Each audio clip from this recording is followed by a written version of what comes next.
It's Monday, June 15th, 2009, and it's got to be 420 somewhere in the world. I'm your host, Radical Russ Belville.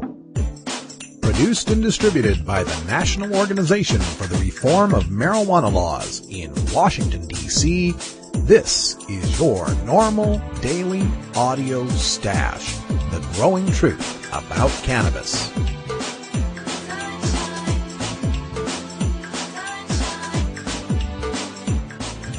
Welcome to the most popular podcast regarding marijuana in all of America and all the world, featuring interviews with scientists, politicians, doctors, prohibition policy activists, regular cannabis consumers, musicians, and NORML staff and NORML's board of directors, along with music and comedy no other podcast can offer. You can always find out more about our show at our website, stash.norml.org, and continue the education and conversation on our blog as well. We're ending marijuana prohibition with education, one listener at a time.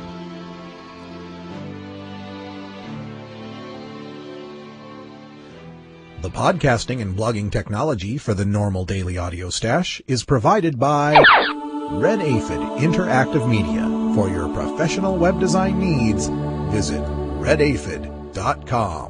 Good day, Stashers, and welcome to the podcast. We here at NORML are tremendously excited about the continuing surge in interest in the debate over the legalization of marijuana. Seems like for the first 30-odd years of NORML's existence, we could hardly get a word in edgewise in the mainstream media. In the last 4 months, our phones haven't stopped ringing. And this is culminating in this week's presentation on Anderson Cooper's show on CNN, a segment they're calling America's High, the case for and against pot. And all week long, they're going to be taking a look at the marijuana questions with regard to legalization, medical marijuana, decriminalization, prisons, and so on. Now, you can imagine they're going to have the regular prohibitionists on, probably John Walters and those type of people on to tell you how awful marijuana is. But I'm really excited to tell you how we're getting our people on to counteract their reefer madness lies. Specifically, this last Saturday at the Oregon NORML cardholders meeting, we had a cameraman from CNN down there to film the meeting where we give away plants, clones, to new patients, absolutely free, no consideration. And we had about 200 people at the meeting, so it was very exciting. You'll see Madeline Martinez, the executive director of Oregon NORML and a member of the NORML board, featured in those shots, as well as a feature interview that she did on Sunday. Also, Paul Stanford, the head of the Hemp and Cannabis Foundation, a major sponsor of this podcast, was interviewed, and the cameraman came out to his enormous medical marijuana garden. Those clips should be on the Wednesday show, so check those out on CNN. Again, 10 p.m. Eastern, 7 p.m. Pacific time, all week long. Also made some updates to the Stash blog that should be quite helpful for those of you on the go. You can now get the latest Stash headlines on your mobile phone. Just point your mobile phone's browser to stash.norml.org and a plain text version of the Stash will come up with easy links for you to read the stories you want to read. Also, you may remember how we covered former drug czar John Walters last year and his statement about how finding a first-time nonviolent marijuana offender in jail or prison was like finding a unicorn because they don't exist. We took it and ran with it and had a contest to try to find the marijuana unicorns. Well, apparently, Denny's, the restaurant chain, has found the marijuana unicorn. If you haven't seen it, it's an advertisement that they've been featuring on YouTube, and we've got a copy of it at our blog at stash.norml.org, featuring a stoned unicorn at their late-night diner. You've really got to check this video out. And finally, from the news segment here, we've got Representative Barney Frank has reintroduced the Medical Marijuana Patient Protection Act, and later this week should be reintroducing his bill to end federal penalties for marijuana possession for all adults. So we'll keep you on top of that news, and hopefully we'll have an interview with Representative Frank later on the Stash. Now, coming up on today's Daily Audio Stash, we've got your hemp headlines featuring the story of a Florida man freed after 27 years of false imprisonment and a terrible marijuana-related catch that prevents him from receiving compensation from the state. We take a look at the Marijuana Policy Project and their efforts to legalize marijuana in Nevada. Then we move to the Midwest and take a look at the state of Illinois, where a United States representative is proposing stronger penalties for high-potency marijuana. Finally, a stupid stoner story coming out of Ashland, Massachusetts, reminding you to not bring your stash to the courthouse. In our daily Toker Tunes brought to you by MarijuanaMusicAwards.com, I'm going to play for you Reed Fail and his song Stoned Beautiful. Also, my interview with Reed at the Aspen Legal Seminar. And to round out the podcast today, one more clip from the Aspen Legal Seminar featuring Tennessee attorney Robert Vaughn, an expert in paraphernalia law. You'll get a lot of information about what is and isn't legal regarding water pipes and bongs. Don't forget to set your DVRs to record CNN tonight. It's going to be quite a week here, and we'll bring it all to you on your normal daily audio stash. Hello, I'm Paul Stanford from the Hemp and Cannabis Foundation, or THCF. Medical marijuana is legal in 13 states today, and THCF has clinics in 8 of those states. Our doctors help qualified patients obtain an authorization for medical marijuana in their state. Patients are eligible for medical marijuana with a history of either severe chronic pain and or nausea, cancer, AIDS or HIV, hepatitis, glaucoma, seizure disorders like epilepsy, chronic muscle spasms such as in multiple sclerosis or asthma, neurodegenerative diseases such as Alzheimer's, and gastrointestinal disorders like IBS or Crohn's disease. If you or someone you know has one of these conditions, our doctors will help you obtain a permit for medical marijuana. THCF Medical Clinics has offices in Washington State, Oregon, California, Colorado, Hawaii, Nevada, Montana, and now Michigan. Call 1-800-723-0188 or go to the web at hemp.org or 1-800-723-0188.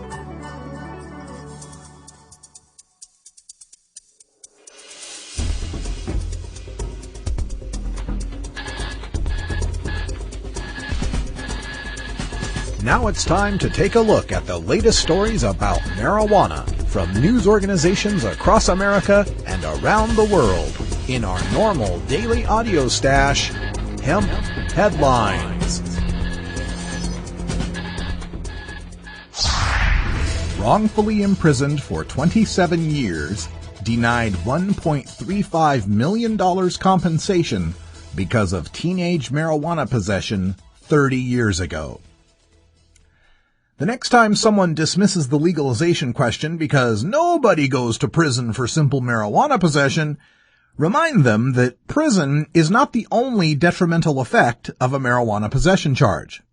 It can cost you your job, it can cost you your children, it can cost you your home, and in the case of one Florida man freed from prison by DNA evidence, it could cost you $1.35 million. FloridaToday.com. William Dillon didn't have clean hands before he was sent to jail for 27 years for murder, so he is barred from compensation under Florida's new Wrongful Incarceration Act. The 49-year-old satellite beach man must find a sponsor in the Florida legislature to write a special claims bill for the 2010 session. Dillon spent 27 years in prison for the murder of James Dvorak, but he was released last year when a judge granted a new trial based on DNA evidence. He became a free man when the state decided not to prosecute again. MyFoxOrlando.com. Even though he says no amount of money will give him back the years he lost, Dillon wants the state to pay him $50,000 for every year he spent locked up under the Wrongful Incarceration Act. However, the act has a clean hands provision which does not allow compensation for anyone with an unrelated prior felony conviction. Back when Dillon was 19, he was convicted of possession of marijuana. That's $1,350,000 that the state of Florida owes William Dillon for wrongfully caging him for 27 years of his life. That's Nelson Mandela time. Wrongfully convicted of murder, freed by modern science, and he cannot have his justice because he was a teenage pot smoker that got caught. Please. 1979, when Dillon was 19, was the modern peak of marijuana usage in America. 60% of high school seniors had tried marijuana. Half had used in the past year, and 1/3 had used in the past month. In case you're wondering how William Dillon managed to get convicted of a murder he didn't commit, well, this is from the Innocence Project of Florida. Dillon's 27 years in jail represent the longest time served by any of the 232 individuals exonerated nationwide as a result of DNA test results. Dillon was exonerated when his innocence of a 1981 murder was proved by DNA evidence that came as a result of a 2007 motion filed by Innocence Project of Florida and attorney Mike Parolo. Dillon was subsequently released November 18, 2008. The state's case against Dillon was based largely on the testimony of an admitted perjurer who had a sexual liaison with the case's lead investigator during the investigation, a fraudulent dog scent expert, a partially blind eyewitness, and an individual whose own charges in a rape case were dropped in exchange for his testimony, which included numerous details at odds with known facts in the case. Wow, that's a real bang-up, beyond a reasonable doubt prosecution there, ain't it? Marijuana Policy Project sets sights on legalization in Nevada, again. From the Las Vegas Sun. The Marijuana Policy Project has set up its first state chapter in Las Vegas, launching another effort to get voters to legalize pot in Nevada. The national nonprofit advocacy group is too late to qualify an initiative for the 2010 ballot and would likely try for 2012, Director Neil Levine said. That'll be interesting, especially if California's and Oregon's initiative efforts to legalize in 2010 are successful. Addiction recovery specialist Dr. Mel Pohl points to use by young people as a primary reason he is against legalizing marijuana. In 30 years of treating drug addicts, Pohl said, 99% of them started with drinking alcohol and smoking pot. Data show that the earlier young people are exposed to drugs, the more likely they are to become addicts. People's lives are ruined by alcohol abuse, and making it easier to obtain marijuana would expand the opportunities for similar destruction, Pohl said. Quote, philosophically, as a culture and society, I don't think we need to encourage mood alteration with a substance, end quote, Pohl said.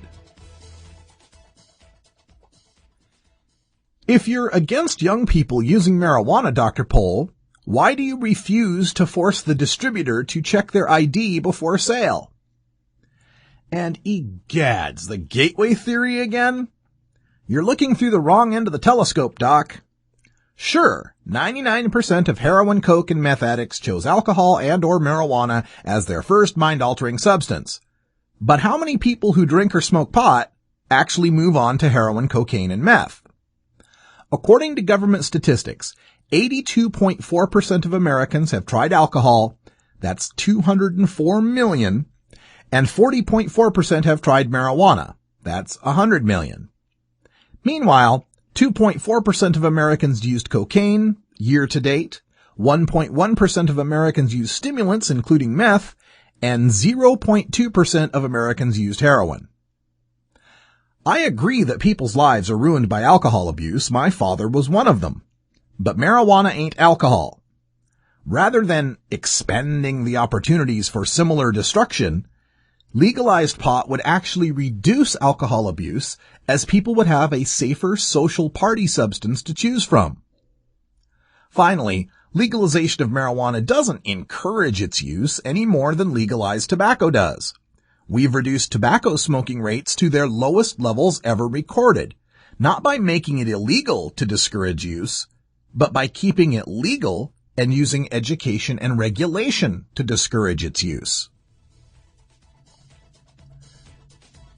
Levine said polls show a majority of Nevadans favoring the legalization of marijuana, but their feelings have not translated to the ballot box. A 2002 ballot initiative supported by the Marijuana Policy Project failed, collecting 39% of the vote. It would have legalized possession of up to 3 ounces of marijuana.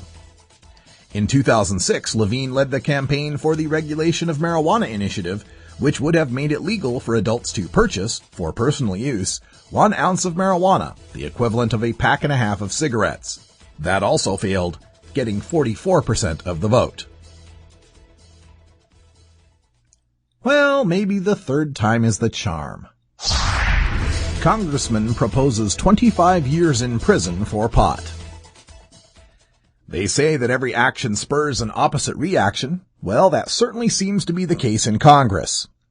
Just days after Massachusetts Democrat Representative Barney Frank, along with 13 co-sponsors, reintroduced H.R. 2835, the Medical Marijuana Patient Protection Act of 2009, in Congress, Republican Representative Mark Kirk of Illinois has called for federal legislation to sentence certain first-time marijuana offenders to up to 25 years in prison. From the Chicago Tribune. U.S. Representative Mark Kirk will call for legislation Monday that would toughen drug trafficking laws regarding a highly potent form of marijuana, with penalties of up to 25 years in prison for a first-time offense. The law would target offenders who sell or distribute marijuana that has a THC content exceeding 15%. Drug dealers are increasingly crossbreeding plants to produce high-potency variants of marijuana, which are called Kush in street slang, when they have 20% THC, Lake County Sheriff Mark Curran said. Quote, "When you amplify the strength of it, you are increasing the harm to the system," said Curran, who supports the legislation which would amend the federal law. "They are more dangerous behind the wheel of a vehicle. It's not a good idea to have people that messed up." End quote. The Republican North Shore lawmaker says he plans to release more information during a news conference in Chicago on Monday, where he will be joined by representatives from the Lake County Sheriff's Department, the Lake County Metropolitan Enforcement Group, and Waukegan Police Department. Okay, where to begin? Well, we can start with U.S. Representative Mark Kirk. According to the congressman's website, Representative Kirk is, quote, pro-personal liberty, end quote. Unless, of course, we're talking about the personal liberties of adults or patients who wish to relax or medicate in the privacy of their own home with a substance that is objectively safer than alcohol or most prescription pharmaceuticals. Then, naturally, the whole pro-personal liberty part goes right out the window. Representative Kirk's website also alleges that the 5-time elected congressman is pro-science. Unless, of course, we're talking about cannabis, in which case he is actually pro-ideology and anti-science. After all, if Representative Kirk was truly interested in the science of cannabis, he would already know that, according to a 2008 review of marijuana potency by the University of Mississippi, the average THC in domestically grown marijuana, which comprises the bulk of the U.S. market, is less than 5%, a figure that's remained unchanged for nearly a decade. THC, regardless of potency, is virtually non-toxic to healthy cells or organs and is incapable of causing a fatal overdose. Currently, doctors may legally prescribe an FDA-approved pill that contains 100% THC, and curiously, nobody among Representative Kirk's staff or at the Lake County Sheriff's Office seems to be overly concerned about its potential health effects. Survey data gleaned from cannabis consumers in the Netherlands, where users may legally purchase pot of a known quality, indicates that most cannabis consumers actually prefer less potent pot, just as the majority of those who drink alcohol prefer beer or wine rather than 190 proof Everclear or Bacardi 151. When consumers encounter unusually strong varieties of marijuana, they adjust their use accordingly and smoke less. Of course, if Representative Kirk was really concerned about potential risks posed by supposedly stronger marijuana, he would support regulating the sale of the drug as opposed to jailing first-time pot sellers for a quarter of a century, so that its potency would be consistent and this information would be publicly displayed to the consumer. The same advice applies to the members of the Lake County Sheriff's Department and the Waukegan Police Department, who claim, "We don't make the laws, we just enforce them," yet seem to have no problem whatsoever lobbying for increased federal pot penalties while on company time. Fortunately, the likelihood is that Representative Kirk's proposed legislation will be all bark and no bite. One, I suspect that few, if any, of Representative Kirk's colleagues in Congress will even consider supporting such an asinine measure. Two, even if such legislation were to become law, and it won't, who would test each and every seized marijuana sample for THC potency, and who would pay for it? Currently, only the University of Mississippi engages in such potency testing, which is highly expensive and requires the use of a gas chromatography mass spectrometer device. In short, it appears that the misguided congressman from Illinois is simply trying to make headlines.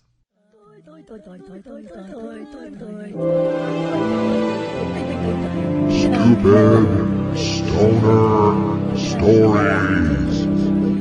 As a public service, NORML reminds you that smoking marijuana will not make one stupid. However, some stupid people do smoke marijuana. Don't be one of those stoners that make the rest of us look bad.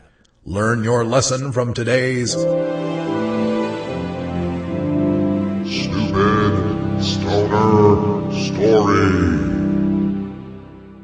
When bailing out friends, leave the stash at home.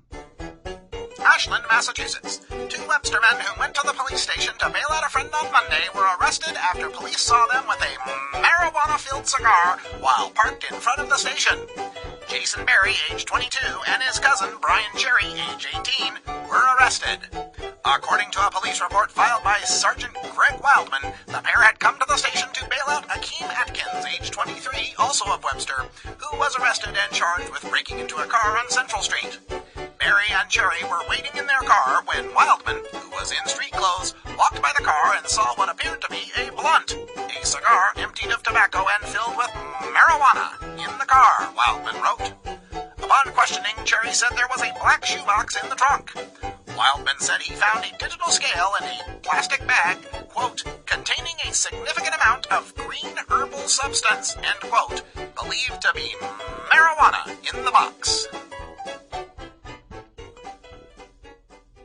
When it comes to bailing out friends, I recommend the bus or a taxi. I never like to drive to a police station or courthouse in my own car. Now, I'm not stupid enough to bring along a shoebox full of weed, blunts, bags, and scales, but who knows when your taillight's going to go out or a plainclothes policeman walking by thinks he sees or smells something. In Massachusetts, you have a little bit of leeway because even if they found a little weed in your car, it is just a civil fine. But if you're in a place like Oklahoma or Idaho or Florida, that little seed that rolled out of your hand when you bought a bag and rolled underneath your car seat 3 years ago, that could be enough to put you in jail.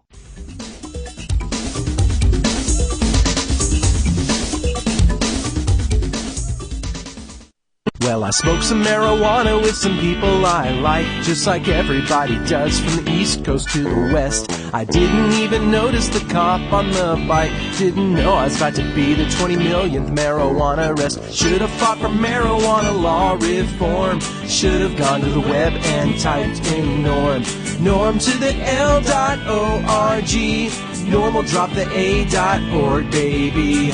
National Organization for the Reform of Marijuana Laws. Have you considered medical marijuana? Double-blind, peer-reviewed studies have found cannabinoid therapies to be successful in treating the symptoms of Alzheimer's disease, ALS or Lou Gehrig's disease, brain cancers, chronic pain, diabetes mellitus, dystonia, fibromyalgia, GI disorders, hepatitis C, HIV/AIDS, hypertension, incontinence, MRSA, multiple sclerosis, osteoporosis, pruritus, rheumatoid arthritis, sleep apnea, and Tourette's syndrome, as well as anecdotal evidence suggesting relief from anxiety, depression, and post-traumatic stress, plus reduction in the need for narcotic painkillers. Side effects of medical marijuana can include euphoria, relaxation, anxiety, panic reactions, paranoia, tachycardia, dry eyes, dry mouth, concentration and reaction time impairment, appetite increase, and in 37 states, arrest and incarceration. But medical marijuana is non-toxic and cannot cause overdose. Medical marijuana. It's not for everyone, but ask your doctor if medical marijuana may be right for you.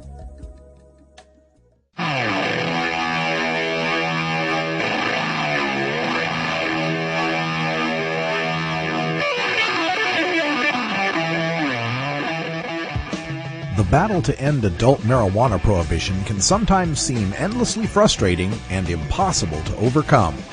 One way we bond as a community and draw strength to continue is by rejuvenating our spirit through art and music. The Marijuana Music Awards exist to recognize those sonic artists in all genres of music who feature a ganja-friendly message to motivate and inspire all the cannabis community. Our daily Toker Tunes, brought to you by MarijuanaMusicAwards.com, feature the finest in blues, rock, jazz, hip-hop, rap, reggae, country, bluegrass, and dance music to enhance that 420 feeling and refresh all you stashers for another day on the front lines of the drug war. Enjoy this cut from MarijuanaMusicAwards.com and visit our blog at stash.normal.org to learn how you can vote for your favorites and enter your Toker Tunes in the 2009 Marijuana Music Awards.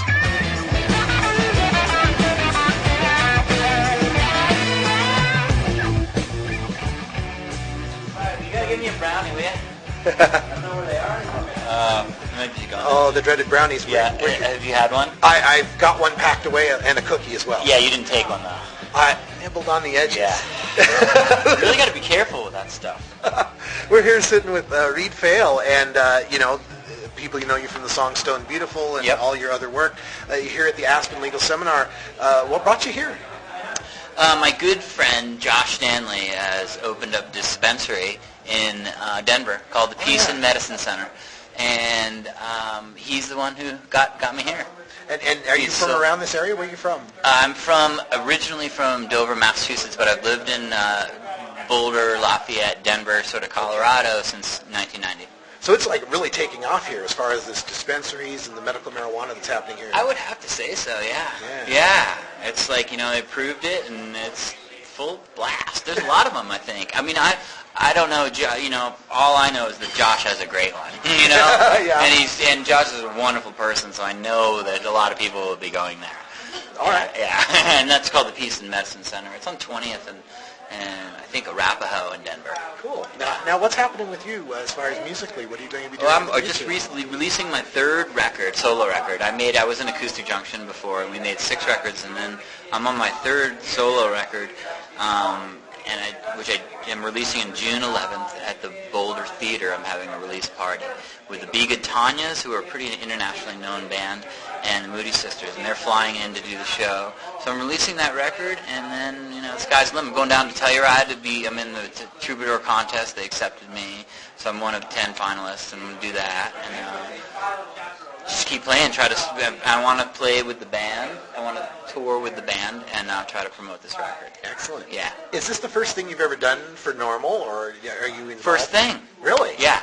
Is this something you'd like to keep doing? Absolutely. It was awesome. I had a blast tonight. Yeah, I would love to do that. I mean, come on. Everybody's kind and nice and sweet and good vibes, and I've been smoking marijuana since I was, 13. Yeah. Which is probably, some people could probably beat me on that one, but, yeah. Well, you seem to have turned out okay. I'm okay. I'm normal. You're normal. Well, not quite. Well, you're working on it. It's your first time. Oh, wow. And yeah, it's my first time. It's this year has been we've been talking and been joking about this year being the 1978 that they had originally predicted that marijuana would be legal. It's kind of a joke in the marijuana in the NORML circles that Keith Stroup had predicted in 73 that by 1978 it would be legal. So this year, with all that's happened, with Michael Phelps and President Obama being elected and having admitted in the past, do you think that there's been a big change in culture? I mean, you go all around the country, I imagine, and you play in a lot of different places and meet a lot of different people. What do you think about marijuana politics? Yeah, I do. I don't think there's such a strong counterculture to it like there was maybe way back when. You know what I mean? I think, but it's still illegal. But how many states is it now? Like 17 maybe that are approved? We've got 13 medical marijuana states and 13 decriminalizations. So that's that's like huge. the colonies, right? Yeah, it's exactly, slowly but surely. And you're leaving? Okay, you want to stop that? Oh, no problem. This is Todd, our drummer. Hi, Todd. Hey, this Todd, is NORML. I'm going to get a check, so I'll call you, and then we'll meet up. A NORML Daily Audio Style I'll just Podcast. send it to you. This is NORML's daily podcast, so you just say hi to the listeners. Hey, how's it going out there? Thanks, Todd. You sounded awesome. You sounded wonderful. Yeah, I'll call you. Okay. Oh, wow. it was a lot of fun. Everybody Yes. really loved the music, by the way. I mean, Oh, great. really Thank you. grooving on it. It was Appreciate a lot of that. fun. And, just anything before we go here, I just give you a chance. This podcast goes out to a lot of people who are involved, activists and such who are involved in the movement with trying to get marijuana legalized, either for medical purposes or just generally. So, if you're trying to get more involved in this, do you have any words you'd like to say to them as far as motivational, or what you think about this movement, or what you think about marijuana in general? It's funny because I've been around and I've done a lot of different stuff, okay, and drugs and booze and I was just talking to somebody. I find that marijuana is the best one of them all. It's just you eat and you can sleep and you feel okay the next day, and it opens for me as a drug. It just it makes me want to play my guitar. Yeah. It makes me want to write songs. And what's wrong with that? And sometimes I can't remember the stuff I did, but okay. So then I can maybe not smoke so much and remember them. But I feel like it's, they say the gateway drug and all this stuff. You know what? It's the best drug of them all. Excellent words. Thank you, Reed Fail, for joining us here on the Daily Audio Stash. Yeah. Bill Hicks had an old routine where he said, I'd trade you, go to your record collection and take out all the ones of people who did drugs. You'd have a mighty thin record collection. Exactly. Thanks a lot. We Exactly. appreciate it, man. Do you have a website or anything? Yes, I do. You can go to Reed Fail, REED, F as in Frank, OEHL, .net. So reedfail.net, and from there you can go to MySpace and get my tunes and the records on CD Baby and Amazon, and it'll be on iTunes. The record's called Once an Ocean, and it's with members of the Bigatonias. Okay, and we play a musical break every day on the podcast. You guys should have Stone Beautiful, too. All right, we'll play Stone Beautiful then. Yeah. Should I give you a record? We'll definitely take one. I think we've got it in the archive I somewhere. hope you do. Yeah, that's my second record, the title track. All right, well, here you go, everyone. This is Reed Fail and Stoned Beautiful.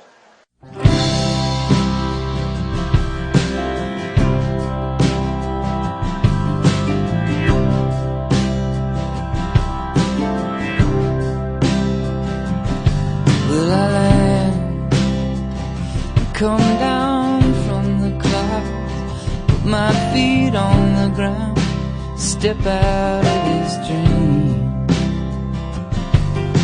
Home seems so far away from where I am today, and I don't care what people say, I'm just living day to day.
will I land and come down from the clouds, put my feet on the ground, step out of this dream.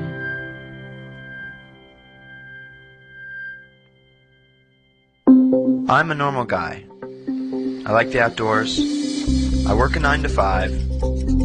And I use marijuana recreationally and responsibly in the privacy of my own home. Recently, I became one of the 20 million Americans who have been arrested for a marijuana-related offense. Now I face jail time and my future is in jeopardy. But couldn't police resources have been spent more wisely? After all, 90% of all marijuana-related arrests are for simple possession. Is this normal? All right, Stashers, we have one final clip to bring you from the Aspen Legal Seminar that took place last weekend. This features Tennessee defense attorney Robert Vaughn, who's an expert in paraphernalia and drug law, discussing the rights, responsibilities, and the law with regard to things like bongs and head shops. This will be our last preview clip from the Aspen Legal Seminar on the Daily Audio Stash.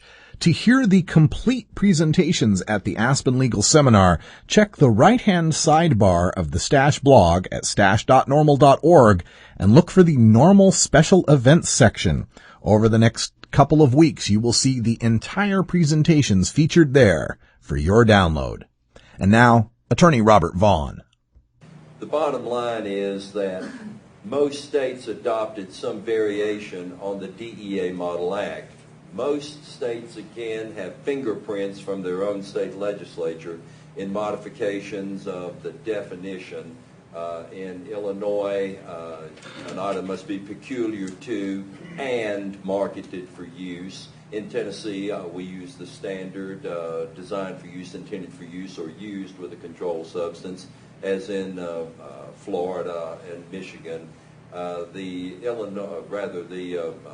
Michigan law is a little unique. I think in the state of Michigan, you have to give 48 hours notice in writing to the retailer before you can actually come in and accuse them. And if they remove the items from their shelves, it's stipulated in the law that's not an admission of guilt whatsoever. I don't know where this strange-ass law came from, but Perry Bullard, a state representative at the time, had an in-house counsel, David Cahill, that called. I wrote the bill, sent it up to him. I don't know how they got the damn thing passed, but nonetheless, Michigan is unique. I wrote the state law in Ohio as well in Hawaii, a portion of the Tennessee state law, and a portion of the federal law found now in 21 U.S.C. Section 863. The bottom line is this. State laws are dealing with the intent on the part of the individual accused. They are subjective in nature. They're predicated upon the intent on the part of the accused. That is not the federal law.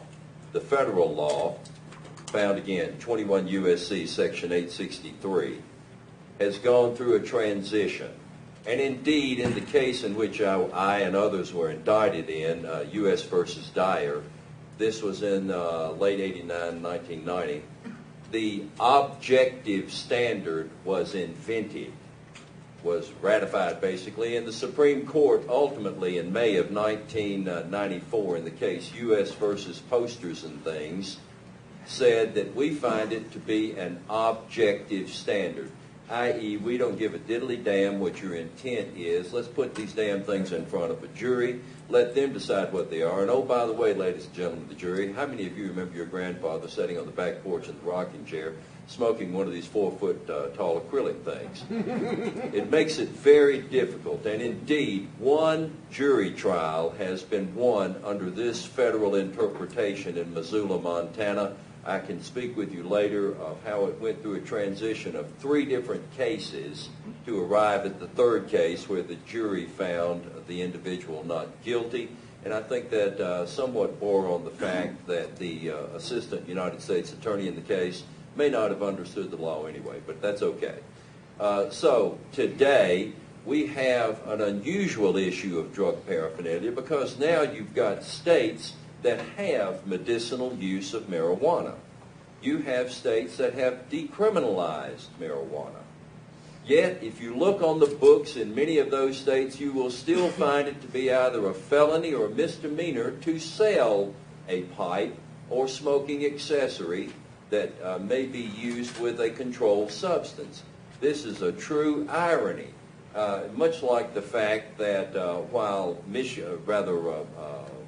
Massachusetts recently passed, decriminalization, they are now also looking at the substance salvia divonium, if any of you are familiar with that, and they're trying to place that as a scheduled drug up there after decriminalizing marijuana.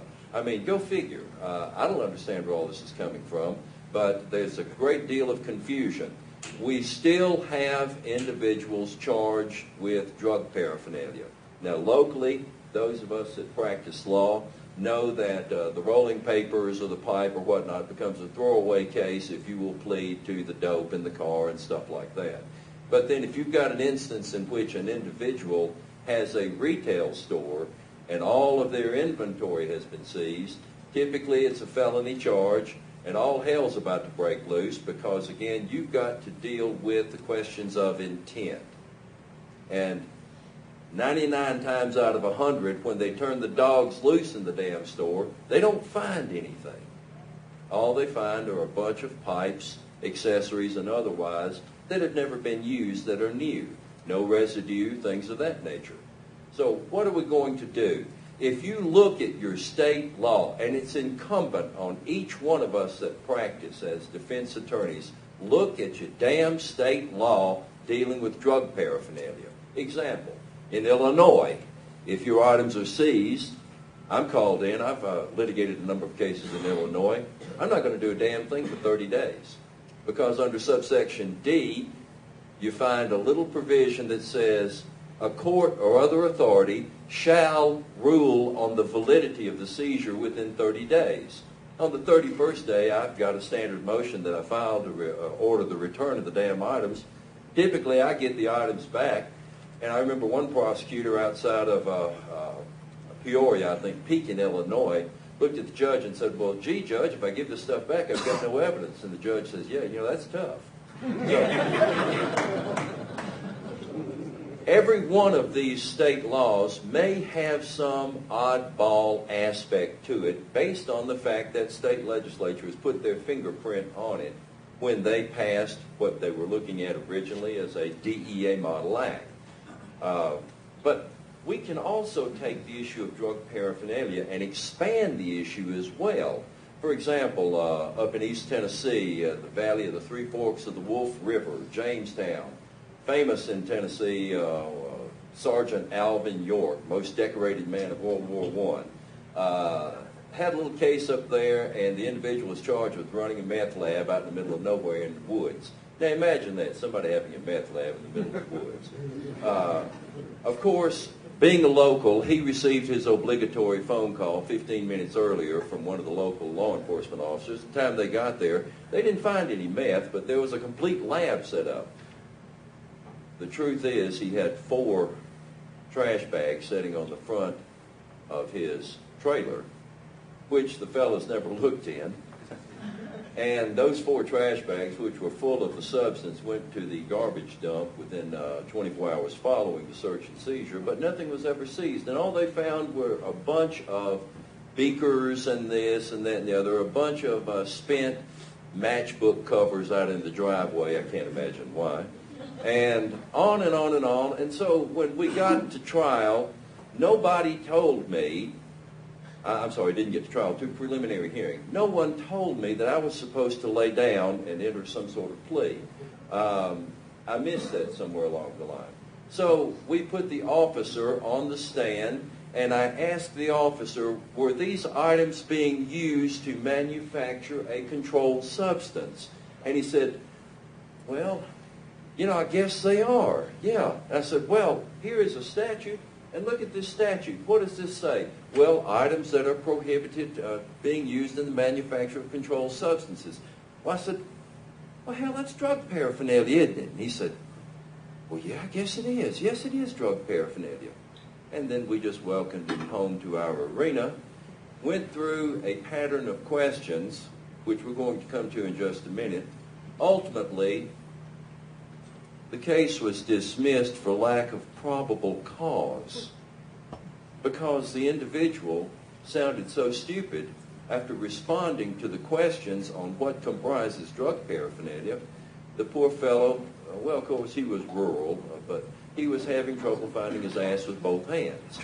But the bottom line is, every one of these statutes on a state basis has 3 individual parts. There's a definition, which may vary from state to state, with a laundry list of suspect items that follows that definition. And these items are typically not interpreted as per se drug paraphernalia, rather items that could be subject to the requisite intent being proven on the part of an accused. The second section are factors that a court or other authority may, could, or shall consider in determining if an item is drug paraphernalia. Look carefully at that. If it says you shall consider these items in determining if they're drug paraphernalia, then in fact, what was the prerequisite? A court or other authority shall. Well, gee, that means that the officers must have had to use these factors in determining if an item was drug paraphernalia. Take the damn law and just hold it up, give them a copy, start going through it, and there'll be 10, 12, 13 factors depending upon your state. They didn't consider a damn one of them. That doesn't look good. You mean these are mandatory factors placed here by the state legislature and you didn't consider them in determining whether an item was drug paraphernalia when you decided what to seize or not to seize? Well, hell, start finding out who was heading the raid, and you'll find out that others of the officers came to him and said, gee, should I seize this or should I seize that? Establish who was the one that actually had the authority to decide what to seize or not. Screw the rest of them. Get that guy on the stand. Work him over. Thank you for downloading the NORML Daily Audio Stash, the growing truth about cannabis. We are produced by the National Organization for the Reform of Marijuana Laws in Washington, D.C. Our executive producer is Alan St. Pierre. Our deputy director is Paul Armentano. Our webmaster is Brian Judy. And web production is provided by Red Aphid Interactive Media. As always, you can catch up on the latest information about marijuana at www.norml.org. And you can interact and download from our Audio Stash blog at stash.norml.org.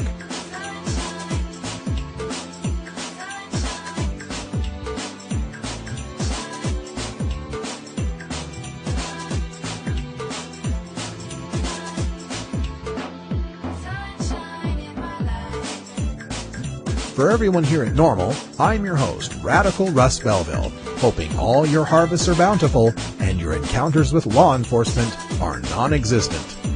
We leave you today with the reminder to turn on the Anderson Cooper Show. It's on at 7 p.m. Pacific Time, 10 p.m. Eastern Time on CNN. All week long, they're featuring America's High, the case for and against pot. You can also leave your comments for the Anderson Cooper Show at blogs.ac360.cnn.com. You can be sure if they're going to have prohibitionists on the show, there will be plenty of reefer madness to debunk. And we'll be here doing that on the Daily Audio Stash. You can do your part by doing the debunking at the AC360 comments section. Thanks for downloading the podcast. We'll be back tomorrow with more news and interviews you can use for the cannabis community and a special announcement regarding the Daily Audio Stash. Until next time, take care of each other, tokers.